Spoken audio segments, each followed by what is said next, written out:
Life is short, yet most people act as if they have unlimited time. Here's the reality: the average person lives around 30,000 days, that's all. Consider this: if you're 30 years old, you've already spent 11,000 of those days, gone forever. I'll do it someday.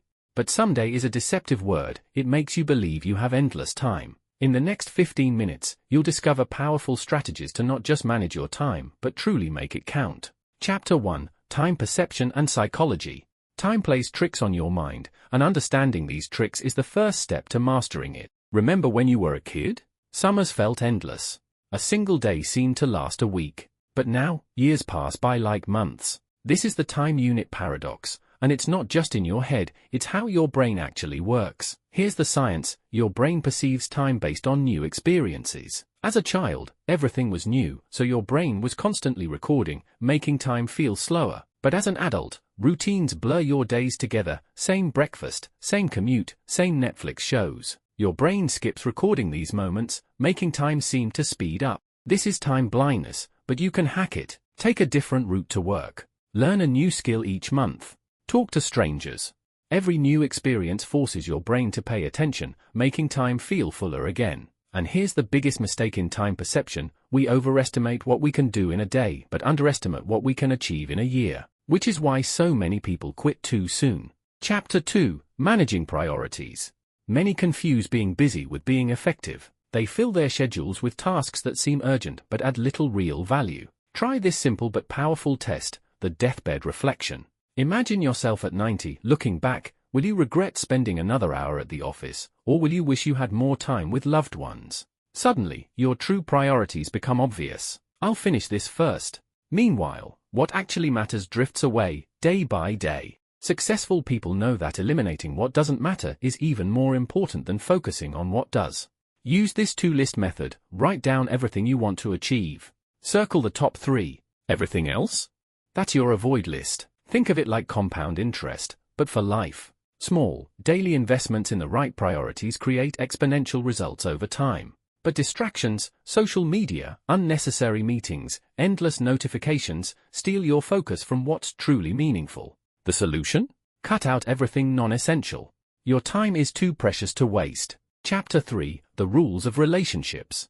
Relationships function like bank accounts. Every small interaction is either a deposit or a withdrawal. A sincere compliment. Deposit. Constantly showing up late. Withdrawal. And just like in finance, you can't withdraw if you haven't deposited. I don't get why they're upset. Well, if you only reach out when you need something, that's exactly why. Most people assume that big gestures, lavish gifts or grand celebrations are what builds strong relationships. But in reality, small, consistent actions matter far more. A quick message just to check in. Remembering little details. Being present when it truly counts. Want to feel like you have more time? Invest it in others. It sounds counterintuitive, but giving time actually makes you feel like you have more of it. Chapter 4: A Career and Purpose. Your best career opportunities aren't where you expect, they're just beyond your comfort zone. This is called the adjacent possible, the perfect middle ground between what you already know and what you could learn. I should stick to what I'm good at. But that's exactly how careers stagnate. Here's a huge mistake: prioritizing money too early. In your 20s and early 30s, optimize for learning. Every skill you gain is like a lottery ticket for future success. Money always follows knowledge. Forget the career ladder, it's a trap. Careers today function more like jungle gyms. Move sideways, diagonally, even backwards sometimes. Each shift builds a rare skill set that makes you irreplaceable. This job feels secure, but comfort is career quicksand. The longer you stay in a role you've outgrown, the harder it is to leave. Here's the trick: use productive procrastination. When avoiding one task, redirect that energy into learning something new. The things you procrastinate on often reveal what you're truly passionate about. Chapter 5: Health and Vitality. Health isn't just about adding years to your life, it's the force multiplier for everything else. Every area of your life either improves or declines based on your health period. Would you rather have 8 powerful hours or 12 sluggish ones? Energy is more valuable than time. I'll sleep when I'm dead.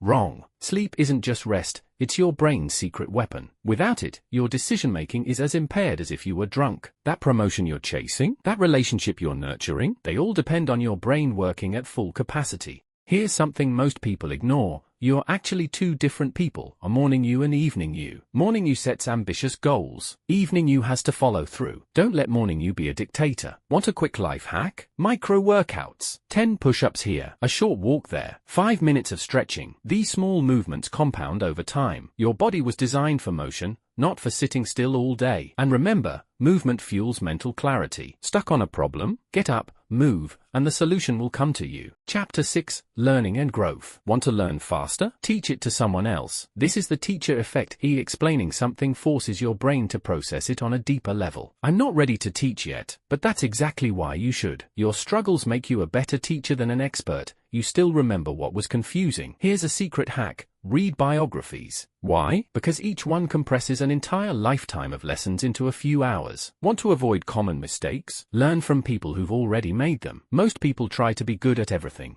Smart people strategically stay bad at some things. This is called deliberate amateurism. It keeps your brain adaptable and your ego in check. Constraints aren't obstacles, they're your greatest advantage. Limited time, limited money, limited resources? Good. Constraints force innovation. And the most valuable skill of all? Knowing when to quit. Strategic quitting isn't failure, it's making room for better opportunities. Quit fast when something no longer serves your growth. Chapter 7. Emotional intelligence. Your emotions have an internal timer. The chemicals behind feelings like anger, fear, and frustration last only 90 seconds in your body. After that, staying in that emotion is your choice. I can't control how I feel, but here's the truth. While you can't stop the first wave of emotion, you absolutely can control the second. Think of emotional regulation as a superpower. Raw intelligence might land you the job, but staying calm under pressure is what earns you the promotion. People trust those who can handle chaos. Most people hide their vulnerability. Smart people use it strategically. Showing just the right amount at the right time builds deeper trust than pretending to be perfect. A common mistake? Avoiding hard conversations. These are like compound interest in reverse. The longer you avoid them, the worse they get. That small issue you're ignoring? It's growing bigger every day. And here's an overlooked truth. Gratitude isn't just a feel-good habit. Unexpressed gratitude is like money sitting in a bank that you never withdraw. Use it, or lose it. Chapter 8. Financial Wisdom. Money isn't just about numbers in your bank account. It's about something far more valuable, your freedom of time. Here's what most people don't realize. Earning more money often makes you poorer in time. As your income increases, your lifestyle expands. Bigger house, more upkeep, luxury car, more stress, better neighborhood, longer commute. Now I can afford everything I want. But that's the trap. Lifestyle inflation is like running on a treadmill, moving fast, but going nowhere. Think about time affluence. Would you rather make $100,000 working 80 hours a week or $70,000 working 30? Your real hourly rate includes everything you sacrifice for that paycheck. Most people get this backward. They buy objects and rent experiences. Smart people rent objects and buy experiences. Why? Because experiences gain value over time, while objects usually don't. Here's the key financial skill: building margin. Living below your means isn't about restriction. It's about creating space for opportunities. And that space? It's your ticket to real wealth. Chapter 9. Creative Living. Creativity isn't about waiting for inspiration. It's a process. Think of it like a faucet. When you first turn it on, the water is rusty. That's your bad ideas. But you need those bad ideas. They clear the way for the good ones. I'm waiting for the perfect idea. That's like waiting for clear water without turning on the tap. You have to start first. Here's something surprising.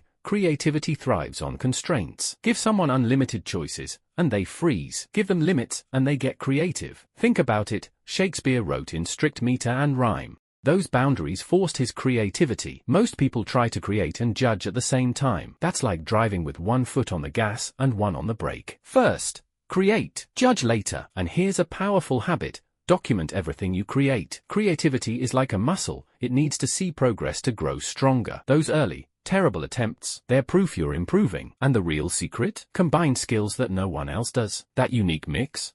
That's your creative superpower. Chapter 10. Personal Energy. Your energy is your most valuable resource. Time management is useless without energy management. You can't do meaningful work if you're running on empty. Most people never track their energy. They don't realize that some activities recharge them, while others drain them. That morning walk? Energy boost. That toxic friendship? Energy vampire. I just need more willpower. But willpower is like a muscle, it gets tired. Smart people don't rely on willpower. Instead, they design their environment to make good choices effortless. Think about decision fatigue. Every choice you make drains energy. What to wear, what to eat, when to work out. That's why successful people often wear the same clothes and eat the same breakfast. They're saving energy for decisions that truly matter. Here's an unexpected energy hack: strategic incompetence. Be deliberately bad at unimportant tasks, and people stop asking you to do them. That way, your energy stays protected for what truly matters. And here's a mindset shift: rest isn't wasted time. It's how you increase the value of your time. Chapter 11: Social Capital. Success isn't just about what you know, it's about who you know. But real social capital isn't about collecting business cards or LinkedIn connections. It's about building real relationships. There's a simple formula for friendship: time plus vulnerability plus shared experiences. You can't shortcut any of these. Genuine connections require all three. I don't have time for networking. That's missing the point. True networking isn't about taking, it's about connecting. The best networkers don't just meet people, they introduce people. Most people neglect friendships. They only reach out for big life events. But strong relationships grow in small moments: that random check-in text, that quick coffee catch-up. That's where real bonds form. Think of your network like a garden. You can't plant everything at once and expect it to grow. Every conversation is water. Every introduction is fertilizer. And here's what truly successful people understand: they build their network before they need it. Because by the time you need a community, it's too late to start building one. Chapter 12: Mental Models. Mental models are shortcuts your brain uses to understand reality. But here's the catch: the map is not the territory. Your mental models simplify reality, and that's both their strength and their weakness. Most people only see what's right in front of them. They play checkers, while life plays chess. Your advantage? Second-order thinking. Instead of asking, what happens next, ask, what happens after that? This seems like the best choice, but best for whom? If your mental model is incomplete, you might be missing crucial details. Here's a truth most people overlook: knowledge isn't power. Understanding is power. Knowing a tomato is a fruit is knowledge. Understanding that it doesn't belong in a fruit salad is wisdom. Most people collect facts. Smart people collect patterns. Want a game-changing mindset shift? Inverse thinking. Instead of asking, how can I fix this task, how am I creating this problem? Sometimes, the best solution is simply stopping the cause in the first place. Chapter 13: Life Design. Your life doesn't just happen to you, you design it. Think of it like a portfolio, not just of money, but of experiences, relationships, skills, and dreams. Most people overvalue planning and undervalue testing. Life design isn't about perfect plans, it's about small experiments to see what actually works for you. I need to figure everything out first. That's backward. You can't think your way into the right life. You have to test your way there. Here's what most people don't realize: tiny changes create massive results. Want to change your life? Start by changing one small thing for 5 minutes. That small win builds momentum for bigger shifts. And think about metrics. How do you measure success? Most people follow society's standards: money, status, possessions. But what if you designed your own metrics? What if success meant more time with family, learning new skills, or helping others? Regular life check-ins aren't optional, they prevent small issues from turning into big regrets. Monthly reviews prevent yearly disappointments. Conclusion: life isn't about finding extra hours, it's about making your hours count. Every principle we've covered, from time perception to relationships, from energy to life design, works together to create a life worth living. Time will pass, whether you use it wisely or not. Your habits shape your days. Your days shape your years. Your years shape your life. Start small. Pick one idea that resonated with you. Test it, refine it, make it yours. The best time to start living fully isn't someday. It's today.